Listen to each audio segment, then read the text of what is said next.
un jour par chez nous. Merci beaucoup. Ah bah allons-y, un café. Je vais voir si je peux faire un peu. J'ai fait un peu le tour, Laurence. Là, j'ai croisé Documentalis, ça démarre. La région, c'est bon, ça. Il y avait le gros truc, c'est ça que je me suis dit, j'essaie de t'appeler, je me suis dit, tu peux y être dessus. La pochette jaune, tu vas remettre à la...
vont avoir une implication sur la conception. C'est facile de concevoir un produit, et puis on met en imprimante 3D, on va avoir un produit. Mais mécaniquement, il ne résistera pas. L'imprimante 3D, il y a des procédés d'imprimante 3D qui fonctionnent, qui sont pas loin des vraies pièces, mais la plupart du temps, c'est juste la vraie forme, mais pas la vraie résistance mécanique. Donc c'est pour ça que les machines sont faites pour apprendre les conséquences de l'utilisation des machines sur les formes. Voilà, donc les élèves, ils font de la programmation, ils font de la conception, ils font tout, mais sous forme plutôt ludique. Voilà. Et ça marche super bien, quoi. Le jeu.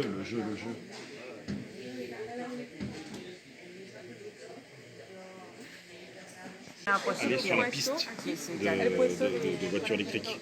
Donc on leur a demandé en début d'année de réfléchir, de concevoir un véhicule, de mettre une carte électronique, de le programmer.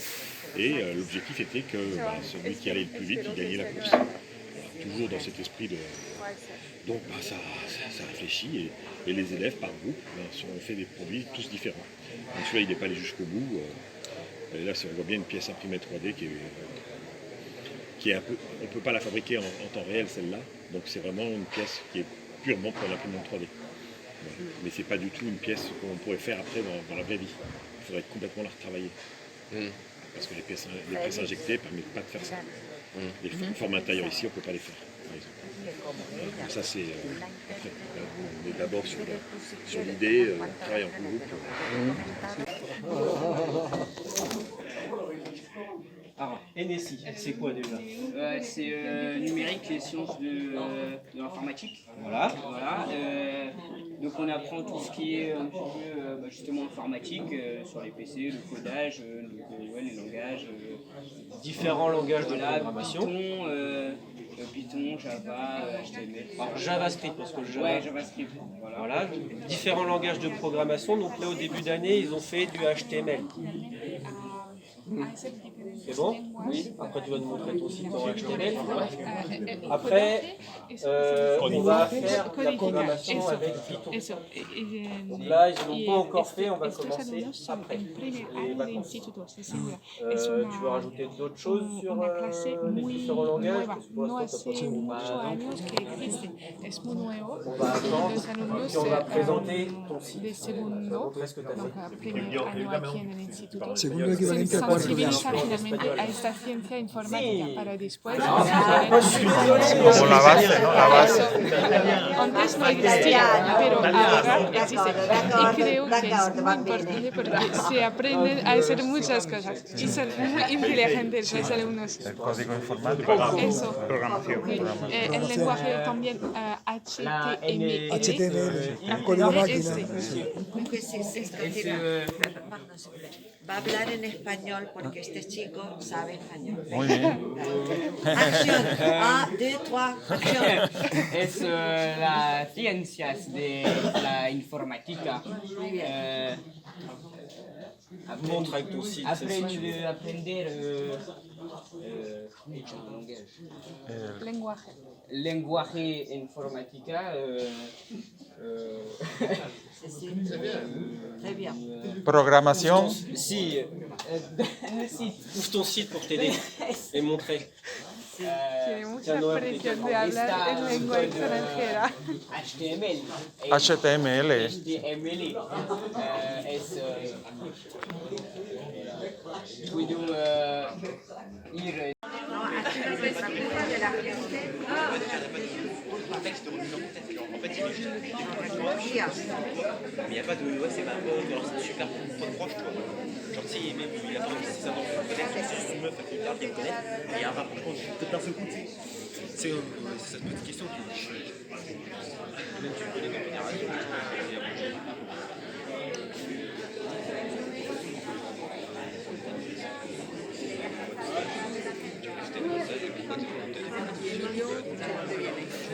Hola, buenos días.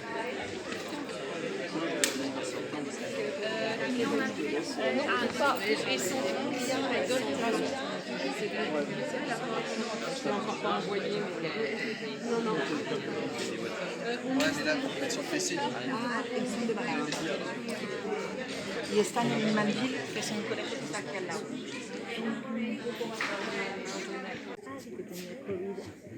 Dans tous les établissements scolaires, soit le jeudi 13, soit le vendredi.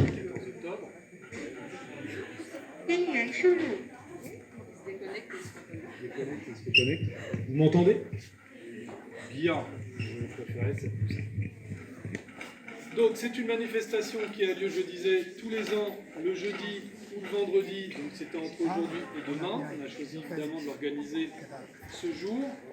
Ça marque quoi? Ça marque le dynamisme des établissements en faveur des projets d'ouverture à l'international, et vous l'avez compris, projets d'ouverture internationale dans le cadre de la coopération européenne, c'est-à-dire les projets Erasmus+, puisque maintenant on est sur Erasmus+. On profite donc de cette semaine un peu particulière, puisqu'on a l'accueil de 2 délégations étrangères, donc des collègues hongrois et des collègues espagnols, et d'ailleurs également des collègues de Manville. Il y a également une délégation espagnole au collège de Manville, donc qui sont présents avec nous cette semaine et qui marquent véritablement cette coopération qui touche d'une part les mobilités des personnels, mobilité entrante et sortante. Cette semaine, on a le plaisir d'accueillir, je le disais, des personnels des établissements scolaires étrangers au lycée Prévert. Et puis, dès la semaine prochaine, on a 7 collègues qui vont nous quitter pour une mobilité en Turquie, avant d'avoir une autre mobilité également de 7 collègues à nouveau au mois de février. Donc ça, c'est un premier pont qui est dressé, parce que pour que les projets puissent avoir lieu entre les établissements, il faut que les gens se connaissent. Et vous l'avez peut-être expérimenté dans des appariements lorsque vous étiez au collège. Ce qui marche, c'est lorsque, évidemment, les enseignants, les personnels qui sont dans les établissements se connaissent, ont des liens pour faire durer des partenariats. Donc c'est très important qu'on ait ces possibilités de mobilité. Ça permet aussi de comparer, parce que ce n'est pas que le plaisir de se rencontrer et d'aller chez les uns, chez les autres, c'est aussi une comparaison des pratiques éducatives, des pratiques pédagogiques différentes. Là, en l'état, la mobilité qui va concerner les collègues du lycée Prévert, c'est d'aller voir comment sont pris en charge dans les autres pays les élèves à besoins éducatifs particuliers. Et en réalité, il y a forcément des différences dans la prise en charge, et c'est intéressant de se nourrir des expériences des uns et des autres. Je le disais, des projets de mobilité, des personnels, mais également des projets de mobilité élèves. Donc là, l'établissement qui est inscrit depuis plusieurs années avec un comité de pilotage qui est, je ne vais pas dire pléthorique parce qu'on n'est jamais assez, mais un beau comité de pilotage avec plusieurs personnels effectivement qui sont engagés dans différents projets, nous permettent maintenant de passer à une phase où on peut mettre en place des mobilités d'élèves, soit dans le cadre de projets pédagogiques définis.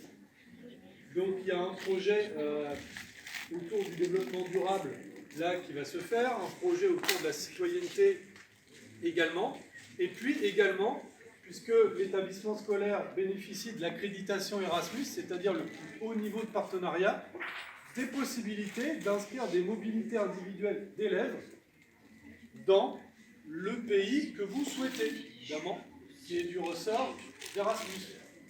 Donc c'est une chance nouvelle. Là, c'est un peu le démarrage pour nous, hein, cette montée en puissance sur l'année 2022-2023. Et l'objectif, c'est qu'en 2020... À Malte, en stage à l'étranger, leurs Europass qui valident les compétences qu'ils ont acquises durant ce stage de 2 mois à l'étranger. Donc du coup, Clément, Noah, Erwan et Logan, on va vous remettre vos Europass.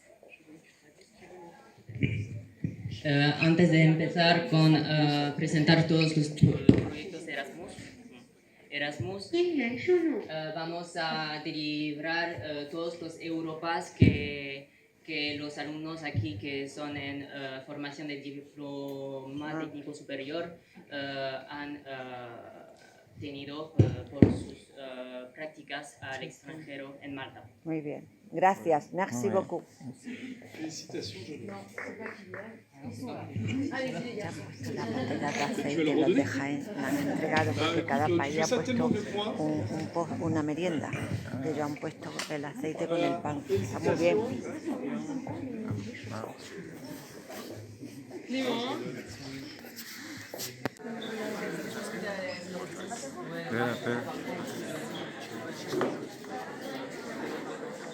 Esto es un aceite especial que se fabrica en nuestro país, en una de las cooperativas que hay. Y hay una selección especial y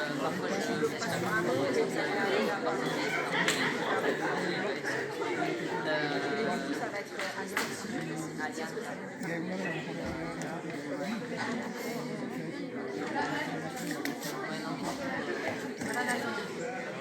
J'ai compris que c'est de la bonne huile. Et je vous remercie beaucoup de cette attention. J'ai une compagne qui adore cuisiner et qui aura plaisir effectivement de pouvoir le faire avec cette huile. Donc c'est la région de Andalousie. Merci beaucoup. Merci. C'est Merci pour la explicite à votre attention et de il voudrait visiter à Jaén pour déguster et pour vivre l'expérience de l'Erasmus en Andalousie à Jaén. D'accord? Oui, oui. En Andalousie? Ah ben c'est très bien ça. Tu seras bienvenu à l'Espagne. Ah alors oui, avec plaisir. Mais vraiment avec plaisir. C'est vrai que ce serait... À Jaén, à Malaga, pour déguster les bonnes températures, les bons gens, les bons pailles, les bons respetos. Ah oui, c'est sûr. D'accord, merci. Nuestro sistema educativo y nuestro proyecto de investigación educativa junto con los niños de cuarto de ESO y primero de bachillerato. Entonces lo primero va a ser presentarnos. Yo soy Félix, soy uno de los profesores de tecnología del instituto y mi compañero. Yo soy Manuel, el otro profesor de tecnología del instituto. Donc nous avons Félix et Emmanuel qui sont professeurs de technologie dans un lycée, donc ils vont nous présenter en fait où se situe leur lycée, le système éducatif espagnol, leur lycée, puis le projet d'innovation éducative. C'est un projet qu'ils ont fait avec des élèves de seconde et de première de leur lycée. Bien. En primer lugar, nosotros venimos de Andalucía, es una región al sur de España.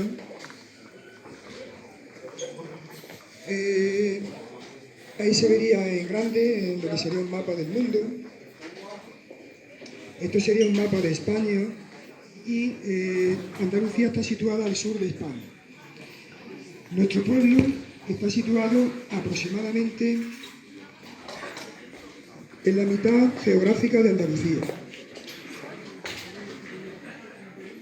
Está en la provincia de Jaén y muy cerca de nuestro pueblo, que estaría aquí, están las provincias de Córdoba, Jaén y Granada. Tanto Córdoba como Granada son provincias con muchísima historia, mucha historia de cuando los musulmanes dominaban España y luego su posterior reconquista.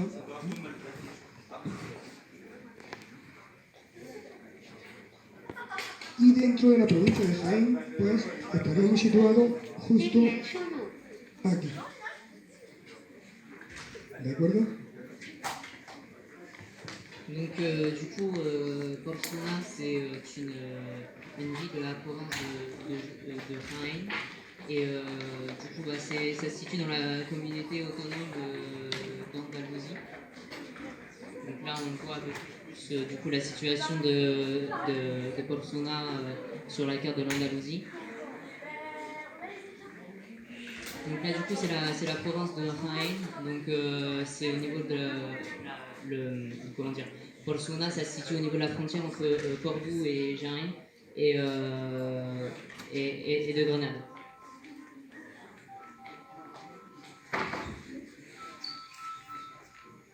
Et au niveau de la petite punaise, on voit du coup où se situe Porcina.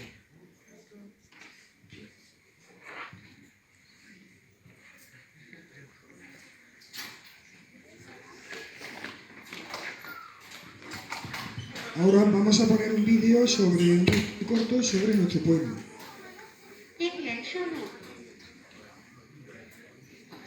El nombre romano de Porcuna era Obulco.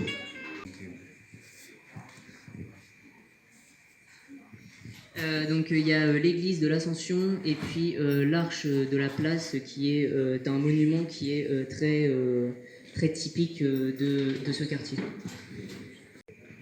Donc c'est un lycée très petit de à peine 400 élèves et du coup il se compose des différents niveaux de l'éducation secondaire et de l'éducation jusqu'au bac.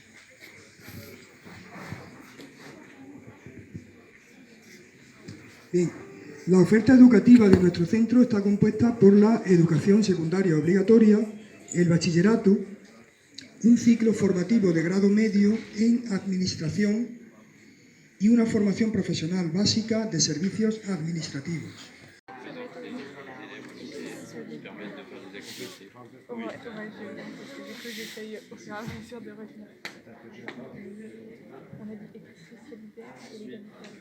On a donc la Mitterrand qui va présenter lors du parcours.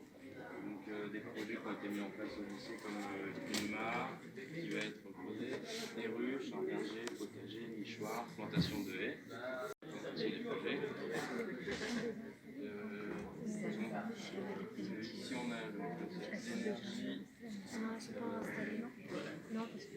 L'énergie propre et d'un coût abordable. Donc le lycée s'engage à réduire la consommation d'énergie en isolant mieux le lycée pour permettre de moins chauffer. Plantation de nouveaux arbres. Ils prennent des... Ils viennent de la pépinière de M. Chef de Ville, la zone d'entretien. Donc ils ont pour but de ramener de la fraîcheur ici et d'attirer la faune. Donc ce sont des arbres qui nourrissent, qui font des petits fruits comme on le voit, mais qui sont non comestibles pour les humains, seulement comestibles pour les animaux. C'est quand même dangereux pour nous.